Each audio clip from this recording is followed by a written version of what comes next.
Hey, this is Mike from the Roots of Rhythm. Today we have something really special, a one-of-a-kind. This is the first year production, a 1958 Jazzmaster. Now, what makes this guitar one-of-a-kind, something that you've never seen, this guitar has a maple neck.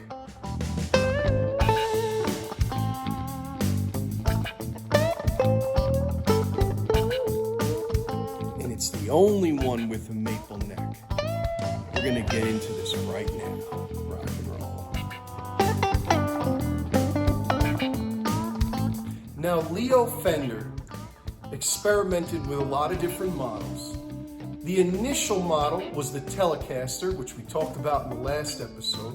Then it was the Stratocaster, and he pleased a lot of country artists, a lot of rock and rollers with those guitars, blues artists. Well, he thought, you know what? I want to make something for the jazz players. So he came out with the Jazzmaster. And it's interesting because the Jazzmaster, you know, jazz players played them, but it became a big hit with surf music, grunge music. I mean, they're super popular today. I see a lot of new artists and a lot of new players playing these guitars. They're a big hit. They got an interesting sound, a very versatile sound. You can play them with many different types of music. So this guitar is very sought after. This is a really rare one. We're gonna get into why.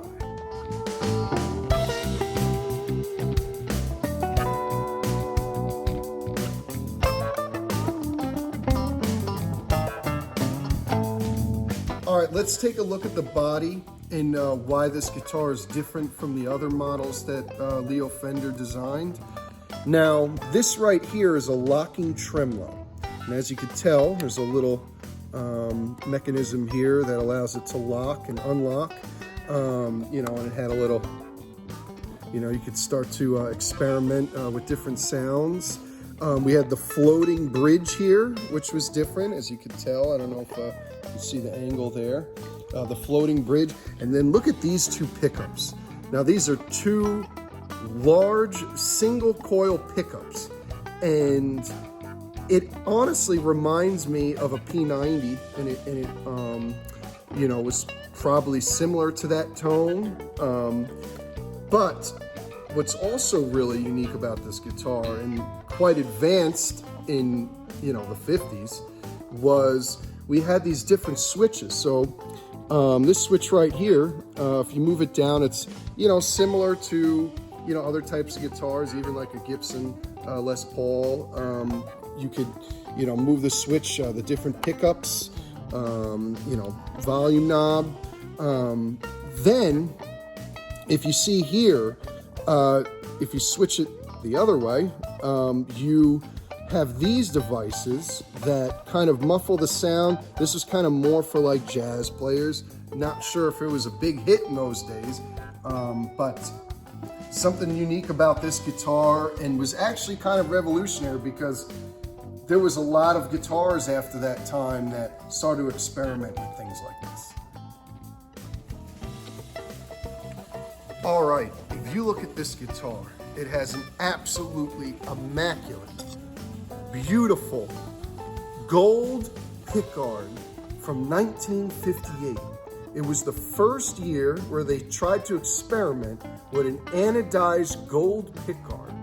And the issue that they had with these pickguards was when people played, they scratched off the gold and they made a terrible look to the guitar. It looked all scratched up. People were not pleased, so they had to make a decision to get rid of these pickguards. This is why they are so rare.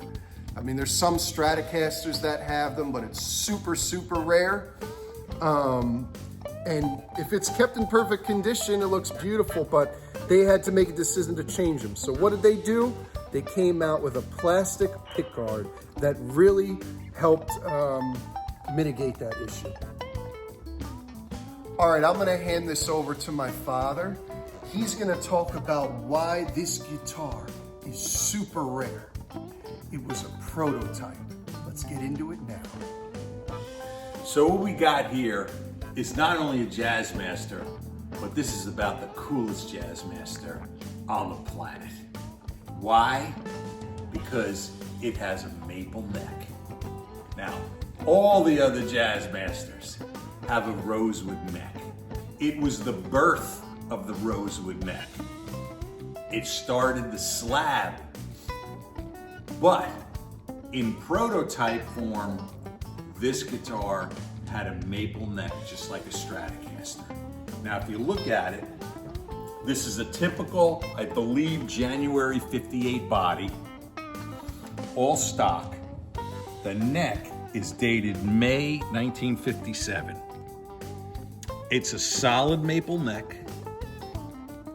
It has a different shaped headstock than any other Fender. It's not a Strat headstock, and it's not the standard Jazzmaster headstock. It's kind of hand cut and in between. It's a prototype. And the logo, he doesn't have the name yet. He just puts a Fender lap steel logo on it, cuts the name off like a no-caster, and slaps it on this beautiful maple neck for his new guitar. Another really cool thing is when you flip it over, it's got the typical skunk stripe, it's got the Kluson tuners, but it has a strap button on the headstock like a precision bass would have from the same time.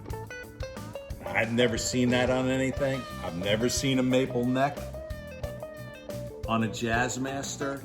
So I believe that this was maybe not the first one ever made, but this neck was, because I believe this neck is in photos in Leo's office in the late 50s or 57, around there. It's on a different body with different pickups, different controls, Strat vibrato.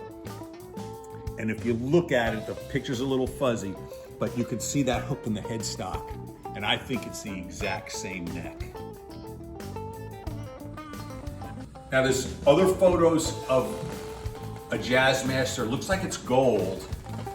I don't think that this is that neck because the headstock looks more like it's on a Strat. And I think I've seen Jazzmaster pictures with Strat necks on them. But I have another thing. Back in 1978, I bought this Jazzmaster in a pawn shop in Los Angeles. And it looks like it's really cool. It was a white Jazzmaster with an anodized guard. It was a January 58 neck. But if you were to look at the prototype picture with this neck on it,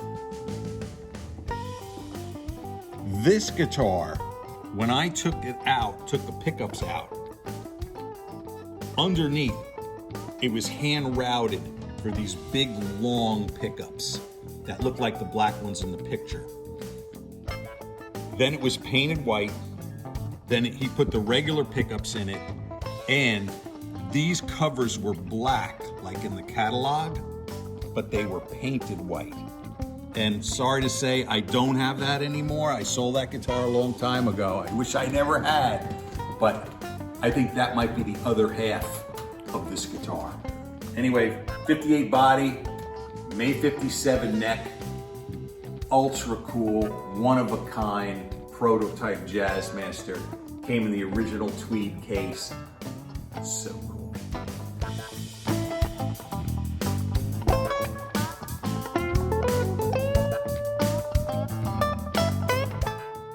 Hey, this is Mike Menza from the Roots of Rhythm. Thank you so much for watching. It was awesome showing you this guitar. This is one of a kind.